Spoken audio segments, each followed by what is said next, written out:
Guys, okay tayo. Tara, samahan nyo ako. Kasi nakabili ako ng 4 burner na electric stove at saka automatic na washing machine. Tingnan nyo, ang mumura. Samahan nyo ako guys, tara. Let's go! Ito yung washing machine, no? Automatic, made in Japan, tsaka malaki. Ang mura lang yan. Tara guys, ukay tayo. Location, opposite lang yan ng Budaybiya Police Station. Opposite lang, tatawid ka lang. Tapos miskinita dyan, dire-diretso nyo. Ang daming ukay dyan. Si Lakabayan nun, ay nakaukay na Oops, ayan. Lahat meron. Makakahanap ka ng mura dyan. Pero tsambahan lang, kailangan mo lang mag-ikot. Kasi meron din mga ano dyan mga lumang-luma na. Pero pipiliin mo naman. Magaganda pa yung iba. May mga brand new din. Siya nga pala, nabili ko yung stove ko na 4 burner electric. Nabili ko lang ng 4BD. Sabi nila 7BD. Pero natawaran ko ng 4BD. 600 pesos yun sa peso natin. At saka yung washing machine, nabili ko ng worth 20BD. Malaki siya. Automatic.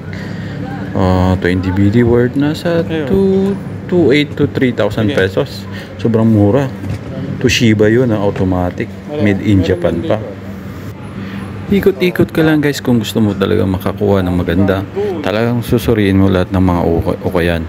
Ikot ka, check mo kung pwede pa, kung magandang klase. Tsaga-tsaga na makakachamba ka rin.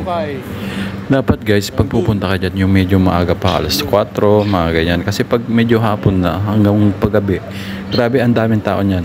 Pilipino, Banlay, may mga Arabo pa, nag-uukay din sila. Grabe. Kasi mamura at saka magagandang klase.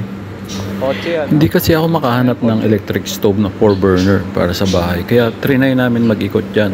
At dyan pala ako makakakuha ng magandang klase. Jackpot, 4BD, 600 pesos, sulit na sulit, di ba? Akala nyo sa Pinas lang merong ukay-ukay. Grabe, mas mura ang ukay-ukay dito sa Bahrain. Ang mumura, sobra. Yung iba nga nag-uukay pa para ipabagahe kasi yung mga kortina, ang gaganda ng klase ng mga kortina nila dito. Yung mga kortina ng mga palasyo, mga kortina ng mga mansyon dito.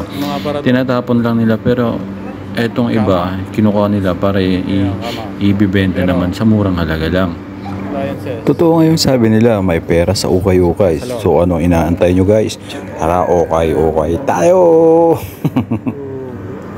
Thank you for watching Okang's Vlog. Have a nice day!